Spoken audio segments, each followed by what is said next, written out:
لا يحب من كان مختالا فخورا صدق الله العظيم وصدق رسوله النبي الحميد المهين المبين الكريم ونحن على ذلك لمن الشاهدين والشاكرين والحمد لله رب العالمين ما كان محمد أبا أحد من رجالكم ولكن رسول الله وخاتم النبيين وكان الله بكل شيء عليما إن الله وملائكته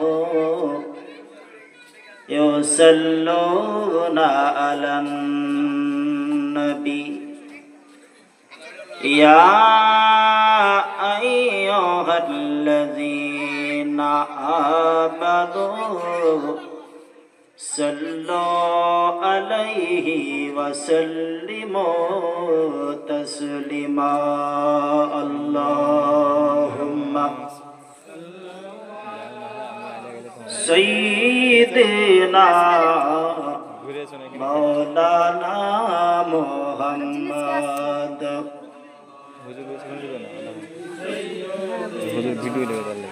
مولانا محمد صلى على محمد صلى على محمد हरदम ज़ुबान से निकालो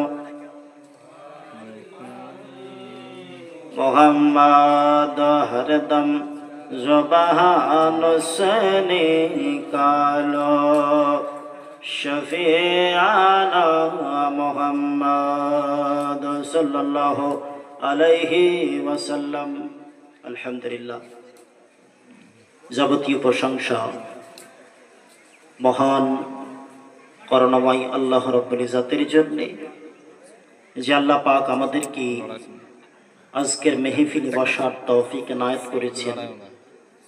আজকের মাঠপাড়ার জালসাতে বসার তৌফিক দান করেছেন। সে মহান রব্বুল আলামিনের দরবারে আমরা প্রত্যেকে একবার শুকরিয়া আদায় করি। সকলে বলুন আলহামদুলিল্লাহ। আলহামদুলিল্লাহ। দর্শক তেমনি নেই তিনার পরে আকাই নামদার জনাবে মুখতার মুহাম্মদ রাসূলুল্লাহ সাল্লাল্লাহু আলাইহি ওয়াসাল্লাম সে নবীর প্রতি লাখো লাখো দরুদ ও সালাম বর্ষিত হোক। উচ্চ স্বরে ভক্তি ভরে বলুন আল্লাহুম্মা আমিন। আমাদের দয়ার নবী তাই আমরা ভালোবাসি। জোরে হবে সুবহানাল্লাহ। ওই ভাই নিচে এসো, নিচে এসো, সামনে এসো। যারা দূরে আছেন একটু কাছে আসুন। আমাদের দয়ার নবী তাই আমরা ভালোবাসি। আমাদের আমাদের আমাদের দয়ার নবী তাই আমরা ভালোবাসি। তোমরা কেন বাসবে ভালো, তোমরা কেন বাসবে ভালো, তোমরা হলে ওয়াহাবি। সুবহানাল্লাহ। আমাদের আমাদের আমাদের দয়ার নবী তাই আমরা ভালোবাসি। আমাদের আমাদের আমাদের দয়ার নবী তাই আমরা ভালোবাসি। তোমরা কেন বাসবে ভালো, তোমরা কেন বাসবে ভালো, তোমরা হলে ওয়াহাবি। আমাদের দয়ার নবী তাই আমরা ভালোবাসি। সকালবেলায় সকালবেলায় সূর্য প্রথম দয়ার নবীর দরবারে যাই। জোরে হবে সকাল বেলায় সূর্য প্রথম নবী পাকের দরবারে যাই। সকাল বেলায় সূর্য প্রথম দয়ার নবীর দরবারে যাই। নবীর দ্বারে সামনে দেখুন, নবীর দ্বারে ভিক পেলে তারপরে দুনিয়াকে চমকাই। সুবহানাল্লাহ সুবহানাল্লাহ। নবীর দ্বারে ভিক পেলে তারপরে দুনিয়াকে চমকাই। ভিক না পেলে সারাটা দিন, ভিক না পেলে সারাটা দিন, ভিক না পেলে সারাটা দিন অন্ধকার রবে যে সবই। সুবহানাল্লাহ। আমাদের আমাদের দয়ার নবী তাই আমরা ভালোবাসি। আমাদের আমাদের দয়ার নবী তাই আমরা ভালোবাসি। তোমরা কেন বাসবে ভালো, তোমরা কেন বাসবে ভালো, তোমরা হলে ওয়াহাবি। আমাদের আমাদের দয়ার নবী তাই আমরা ভালোবাসি। আমাদের আমাদের দয়ার নবী তাই আমরা ভালোবাসি। দয়ার নবীর দ্বারে নবীর দরবারে গেলে পারে মনে শান্তি আসে। সুবহানাল্লাহ। নবীর দ্বারে গেলে পারে মনে শান্তি আসে। নবীর দ্বারে গেলে পারে মনে শান্তি আসে। নবীর দ্বারে গেলে পারে মনে শান্তি আসে। তিনি মোদের সাহারা যে, তিনি মোদের সাহারা যে, তিনি মোদের সাহারা যে, তিনি হলেন দয়ার নবী। আমাদের আমাদের দয়ার নবী তাই আমরা ভালোবাসি। আমাদের আমাদের দয়ার নবী তাই আমরা ভালোবাসি। তোমরা কেন বাসবে ভালো, তোমরা কেন বাসবে ভালো, তোমরা হলে ওয়াহাবি। আমাদের আমাদের আমাদের দয়ার নবী তাই আমরা ভালোবাসি। তোমরা কেন বাসবে ভালো, তোমরা কেন বাসবে ভালো, তোমরা হলে ওয়াহাবি।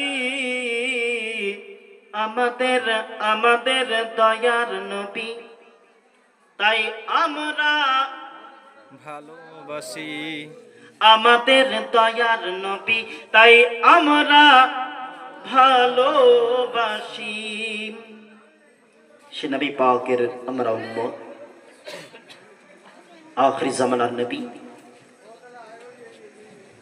সময় খুব সংকীর্ণ, অল্প সময়ের মধ্যে আমার মনের কথা পড়ে আমি সমাপ্ত করব। পবিত্র কালাম, পবিত্র কোরআন থেকে একটু আয়াত আমি পেশ করেছি। ইন্নাল্লাহা লা ইউহিব্বু মান কানা মুখতালান ফখুরা। পবিত্র কোরআনের ভিতরে আমার আল্লাহ পাক ইরশাদ করলেন, নিশ্চয় আমি অহংকারকারীকে পছন্দ করি না। বলে সুবহানাল্লাহ। তো অহংকারকারীকে আল্লাহ পাক পছন্দ করেন নাই। যদি কারো ভিতরে কিঞ্চিত পরিমাণ অহংকার আসে, আল্লাহ বরদাস্ত করেন না। একজন নবী থেকে প্রমাণিত। আমরা পাঞ্জেখানা নামাজি তো 5 ওয়াক্তের নামাজ পড়েন। যে সমস্ত ভাই 5 ওয়াক্তের নামাজ পড়েন, আমি একটি হাদিস পেশ করব। মিশকাত শরীফ সাফা নাম্বার 57 নম্বর পৃষ্ঠাতে, মিশকাত শরীফের 57 নম্বর পৃষ্ঠার ভিতরে হযরতে আবু হুরায়রা হতে বর্ণিত, রাসূল করিম সাল্লাল্লাহু আলাইহি ওয়াসাল্লাম তিনি বললেন, যদি কারো বাড়ির সামনে পানির নহর থাকে আর সেই ব্যক্তি যদি দিনে 5 বার গোসল করে, তার শরীরে কি কোনো ময়লা থাকবে? থাকবে না। আপনার বাড়ির সামনে টিউবওয়েল আছে, আপনি দিনে 5 বার গোসল করলেন, আমার নবী পাক সাহাবায়ে রাসূলকে সম্মুখে বলছেন, ই আমার সাহাবাগণ বলো, তোমাদের বাড়ির সামনে পানির নহর আছে, পানির টিউবওয়েল আছে, আর তুমি 5 মারতাবা তুমি গোসল করেছো, তোমার শরীরে কোনো রকম ময়লা থাকবে? সাহাবায়ে রাসূল এক বাক্যে বললেন, ইয়া রাসূলুল্লাহ, ইয়া হাবিবাল্লাহ, হুজুর গো, আমাদের শরীরে কোনো রকম ময়লা থাকবে না, আমাদের শরীরে কোনো রকম নোংরা থাকবে না। আমার নবী পাক তো জাগানের বাদশাহ নবী বললেন, ও সাহাবারে শোনো, যদি ময়লা না থাকে, আমি নবী বলছি, তোমরা যদি দিনে 5 মারতাবা 5 ওয়াক্তের নামাজকে পড়ো, তো সেই রূপ ভাবে তোমাদের গুনাহগুলোকে, তোমাদের খারাপ আমলগুলোকে আমার আল্লাহ পাক ক্ষমা করে দেবে। বলো সুবহানাল্লাহ। 5 মারতাবা যদি আপনি নামাজ পড়েন। আসুন দ্বিতীয় হাদিস, একই পৃষ্ঠার মধ্যেই 58 নম্বর হাদিস, মিশকাত শরীফ, সেখানে বয়ান করছেন আমার নবী পাক একটি শুকনো গাছ, আপনারা গাছ দেখেছেন যখন শীতের সময় আসে গাছ থেকে পাতা ঝরে যায় না, আমার নবী পাক দোজাহানের বাদশাহ নবী তিনি কি করছেন, একটি দরখতের কাছে গেছেন, কাছে যাবার পরে সাহাবায়ে রাসূলকে বলছে, সাহাবায়ে রাসূল তোমরা একটু ফলো করো, তোমরা একটু খেয়াল করো, দেখো আমার নবী পাক ওই গাছের ডাল ধরে রাসূল করিম সাল্লাল্লাহু আলাইহি ওয়াসাল্লাম একবার নাড়া দিলেন, হিলিয়ে দিলেন, ব্রাদারান ইসলাম, হিলিয়ে দেওয়ার সঙ্গে সঙ্গে পাতাগুলো ঝরঝর ঝরঝর ঝরঝর করে ঝরে ঝরে ঝরে ঝরে পড়ে যাচ্ছে। সাহাবায়ে রাসূলকে বললেন, দেখো কত সুন্দরভাবে পাতাগুলো ঝরে ঝরে পড়ে যাচ্ছে। আমার নবী বললেন, ওরে সাহাবা শোনো শোনো, দেখো যেই রূপ ভাবে পাতাগুলো ঝরঝর ঝরঝর করে এই ঝরে ঝরে পড়ে, পাতাগুলো ঝরে ঝরে পড়েছে, ও আমার সাহাবারে শোনো শোনো, তোমরা যখন পাঞ্জেখানা নামাজ পড়বে, তোমরা যখন 5 ওয়াক্তের নামাজ পড়বে, তোমরা যখন 5 মারতাবা নামাজ পড়বে, আমার আল্লাহ পাক তোমাদের ওই গুনাহগুলোকে এইভাবে ঝরিয়ে দেবে। আমরা নামাজ পড়তে কেন ভুল করি, আমরা সালাত থেকে কেন বিরত থাকি? আপনার গুনাহগুলোকে এইভাবে ক্ষমা করে দেবে। আসুন আমি যে আয়াতকে তুলে ধরেছিলাম, ইন্নাল্লাহা লা ইউহিব্বু মান কানা মুখতালান ফখুরা, ফখরকারীকে, অহংকারকারীকে আমার আল্লাহ পাক পছন্দ করেন নাই। একজন নবী দাঁড়াতে প্রমাণ করলেন যে তার ভিতরে কোন রকম কিঞ্চিত পরিমাণ যদি অহংকার আসে, আল্লাহ বরদাস্ত করেন নাই।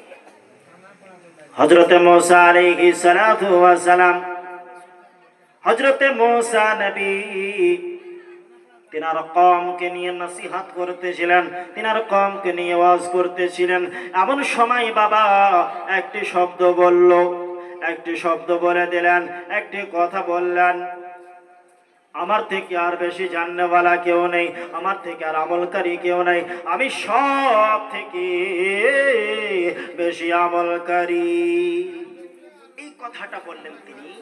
আল্লাহ কিন্তু হযরতে মূসা আলাইহিস সালাতু সালামের এই কথাকে বরদাস্ত করলেন না।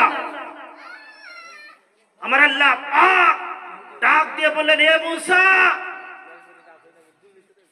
তোমার থেকেও বুজুর্গ আছে, তোমার থেকেও জাননেওয়ালা আছে, তোমার থেকেও বেশি জাননেওয়ালা আমি রেখেছি। আল্লাহর কাছে আরজি করলেন, আল্লাহ গো, আমি তার সঙ্গে একটু সাক্ষাৎ করতে চাই, আমি তার সঙ্গে একটু মোলাকাত করতে চাই। আপনি কাকে আমার থেকেও জাননেওয়ালা রেখেছেন, আমার থেকেও বেহতার আমল করনেওয়ালা রেখেছেন, আল্লাহ একটু তার সঙ্গে সাক্ষাৎ করান। আমার আল্লাহ পাক হযরত মূসা আলাইহিস সালাতু ওয়াস সালামকে, আল্লাহর নবী মূসা পয়গম্বরকে বললেন, ও মূসা, যাও যাও যাও, তোমাকে আমি খিজির নামে একজন আমার নবী আছে, ওই খিজিরের কাছে চলে যাও, তোমার থেকেও সে জাননেওয়ালা। আল্লাহর কাছে আরজ করলেন, আল্লাহ গো, তার ঠিকানাটা দাও, সে কোন জায়গায় আছে, কোথায় আছে, একটু আমায় বলে দাও। তার ঠিকানা দেওয়া হলো, তার সে কোন জায়গায় আছে আমার আল্লাহ পাক তারে জানিয়ে দিলেন। হযরত খিজির আলাইহিস সালাতু ওয়াস সালামের নিকট হযরত মূসা পয়গম্বর তিনি পৌঁছে গেলেন। যাবার পরে হযরত মূসা আলাইহিস সালাতু ওয়াস সালাম বলেন, হুজুর, আপনি তো আমার থেকেও জাননেওয়ালা, আপনি তো আমার থেকেও বেশি জ্ঞান রাখেন, আপনার ওই জ্ঞানের মধ্যে একটু আমায় একটু দেখান। হযরত খিজির আলাইহিস সালাতু ওয়াস সালাম বললেন,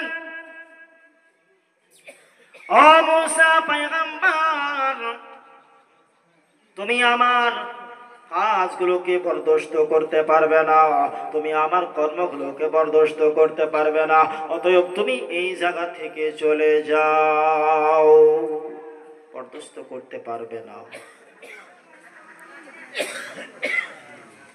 হযরত মূসা আলাইহিস সালাতু ওয়াস সালাম বললেন, হুজুর, আমি বরদাস্ত করে নেব, আপনার কর্মগুলো, আপনার কাজগুলো আমি বরদাস্ত করে নেব। হুজুর, চলুন, আপনার কিছু কাজের নমুনা আমাকে দেখিয়ে দিন, আপনার যে পাওয়ার আছে, আপনার যে শক্তি আছে, হুজুর আমায় একটু দেখিয়ে দিন। হযরত খিজির আলাইহিস সালাতু ওয়াস সালাম হযরত মূসা আলাইহিস সালাতু ওয়াস সালামকে নিয়ে তিনি হাঁটতে আরম্ভ করলেন। কিছুক্ষণ পর চলতে আরম্ভ করলেন। যেতে যেতে একটি নদী আসলো সামনে। সে নদীতে পার হওয়ার জন্য কাস্তির প্রয়োজন, নৌকার প্রয়োজন। মাঝিকে ডাক দেওয়া হলো, নৌকাওয়ালাকে ডাক দেওয়া হলো। সে তাড়াতাড়ি কাস্তি ধারে নিকটে লাগিয়ে দিল। লাগিয়ে দেওয়ার পরে কাস্তিতে চেপে গেলেন।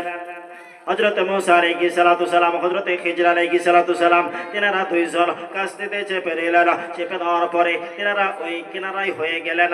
হয়ে যাওয়ার পরে হযরত খিজির আলাইহিস সালাতু সালাম তিনার যেন ওই কাস্তি খানাকে, ওই নৌকা খানাকে একটা যেন ছেদ করে দিলেন, একটি ফুটো করে দিলেন। হযরত মূসা আলাইহিস সালাতু সালাম রাগান্বিত হলেন যে, হুজুর, আপনি যে কাস্তিতে ফিরিতে পার হলেন, তার কাস্তিটাকে ফুটো করলেন কেন, তার নৌকাটাকে ফুটো করলেন কেন, এর কারণটা কি?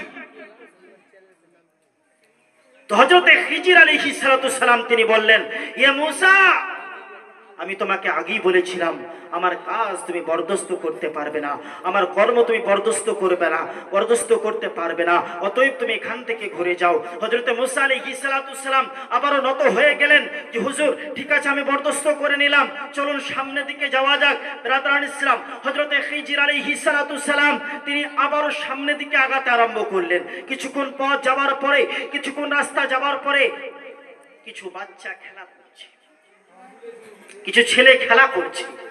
তাদের ভিতরে এক বাচ্চাকে ডাক দিলেন, বাবু, এদিকে এসো। ডাকার পরে তার নাম জিজ্ঞাসা করলো, কি নাম বাবু তোমার? তার বাবার নাম, তার মায়ের নাম তাকে জিজ্ঞাসা করা হলো। তারপরে হযরত খিজির আলাইহিস সালাতু সালাম তিনি এক থাপ্পড় মেরে বাচ্চাটাকে মেরে ফেললেন। মূসা পয়গম্বর তিনি রাগান্বিত হলেন। হুজুর এটা আপনি কি করলেন? যে বাচ্চা কত সুন্দর খেলা করতেছিল, যে বাচ্চা কত সুন্দর খেলা করতেছিল, সে বাচ্চারে আপনি আঘাত করে কেন মারলেন? এর কারণটা কি হুজুর?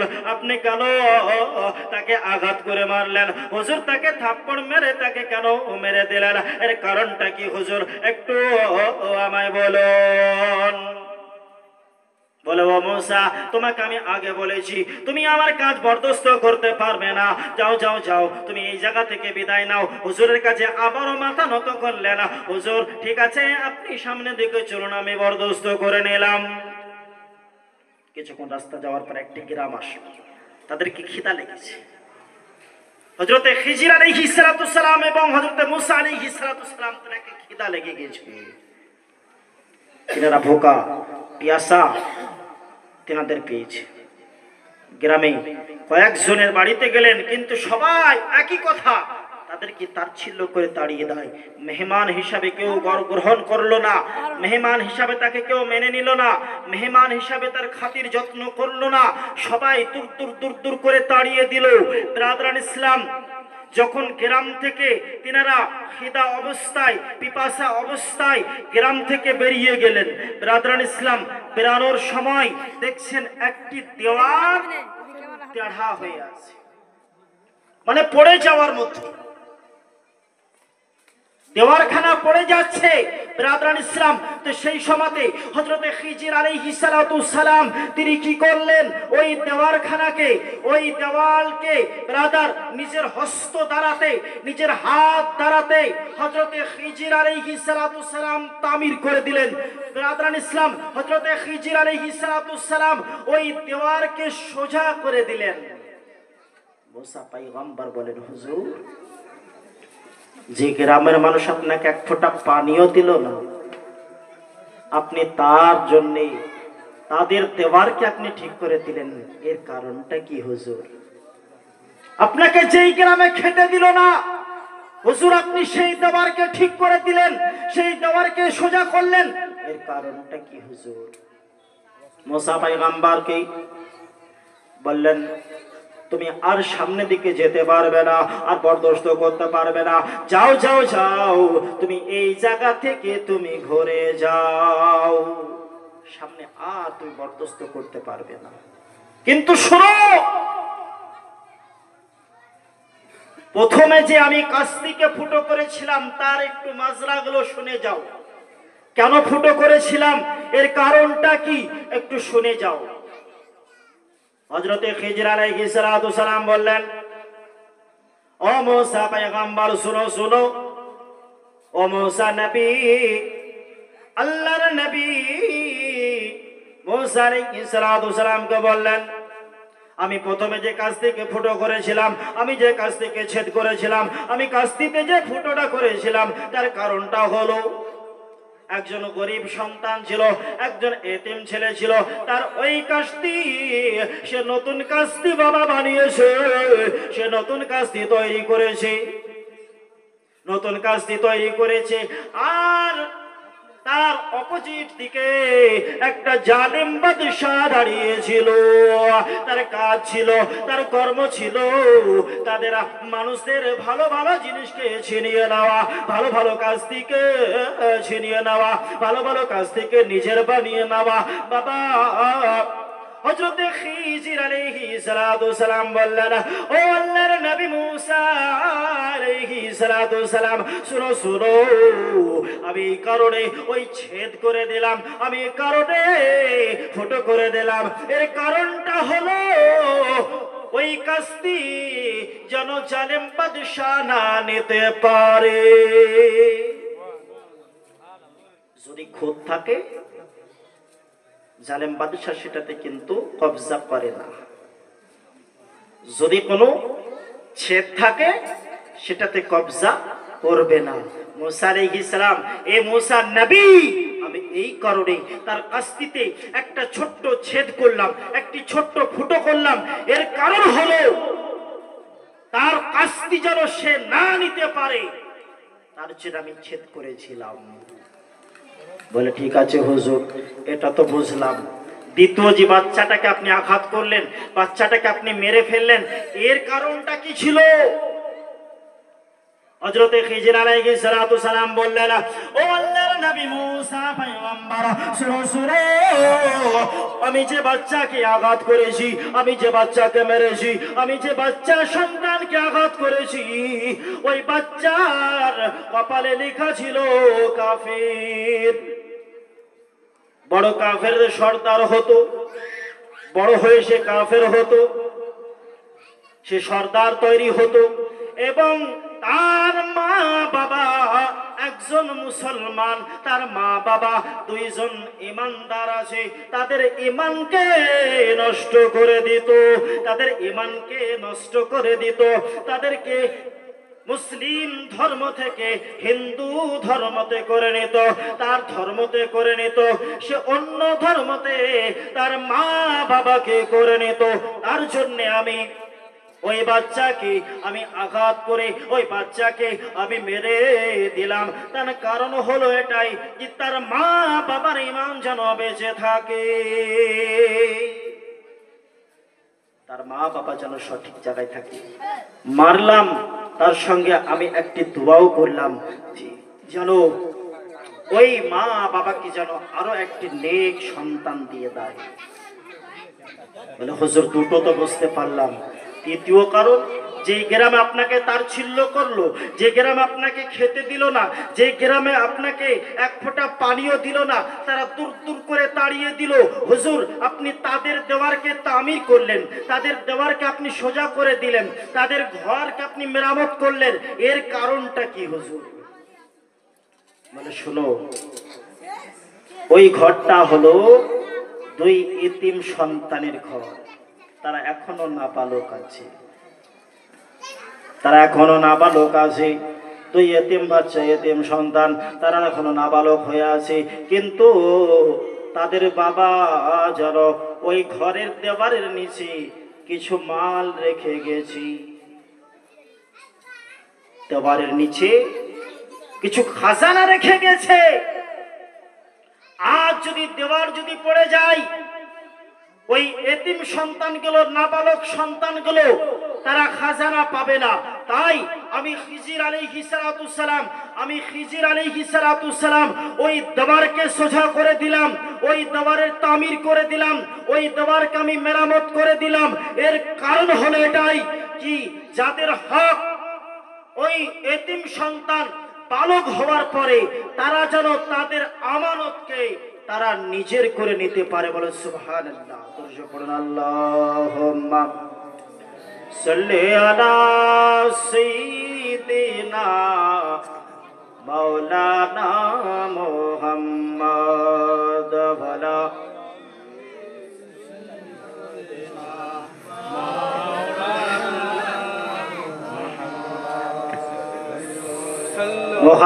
মুহাম্মাদিন সাল্লি আলা মুহাম্মাদ হরদম জবান সে নিকালো পাক নবী মুহাম্মদ হরদম জবান সে নিকালো শফিয়ানা।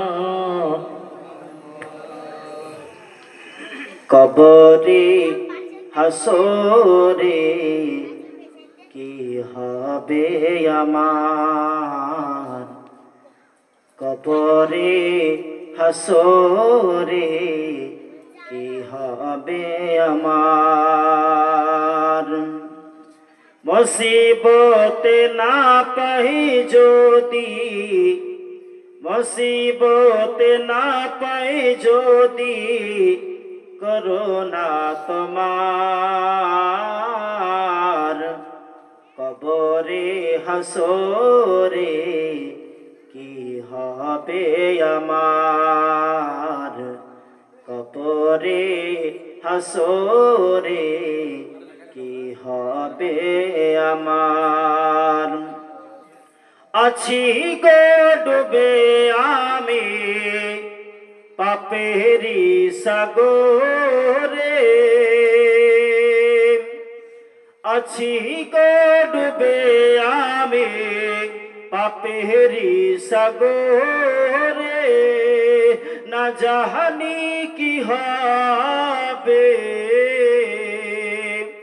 এ পাহাড়ে হাসরে আছি গডবে আমি পাপেরি সাগরে না জানি কি হবে এ পাহাড়ে হাসরে তোমারি করুণা বিনা তোমারি দয়া বিনা কেমন হইব পার কবরে হাসরে কি হবে আমার কবরে হাসরে কি হবে আমার মুসিবত না পাই যদি মুসিবত না পাই যদি করুণা তোমার কবরে হাসরে কি হবে আমার কবরে হাসরে কি হবে আমার তুমি তো দিয়েছো দেখিয়ে আলোর পথ তুমি তো দিয়েছো দেখিয়ে আলোর পথ বলেছ সে পথে মিলবে রহমত তুমি তো দিয়েছো দেখিয়ে আলোর পথ বলেছ সে পথে মিলবে রহমত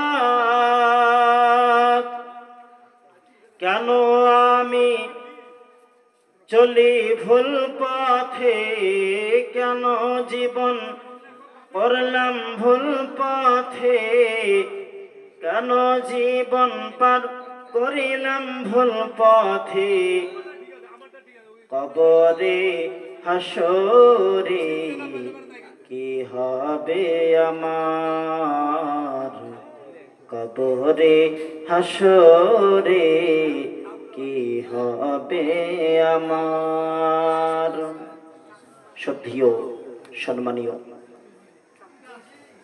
আমাদের নামাজের সময় হয়ে গেছে এখনই আজান হবে তারপরে নামাজ স্টার্ট হবে আমার বক্তব্য এখান থেকে আমি সমাপ্ত করছি আখির দাওয়ানা আলহামদুলিল্লাহি রাব্বিল আলামিন আসসালামু আলাইকুম ওয়া রাহমাতুল্লাহি ওয়া বারাকাতুহু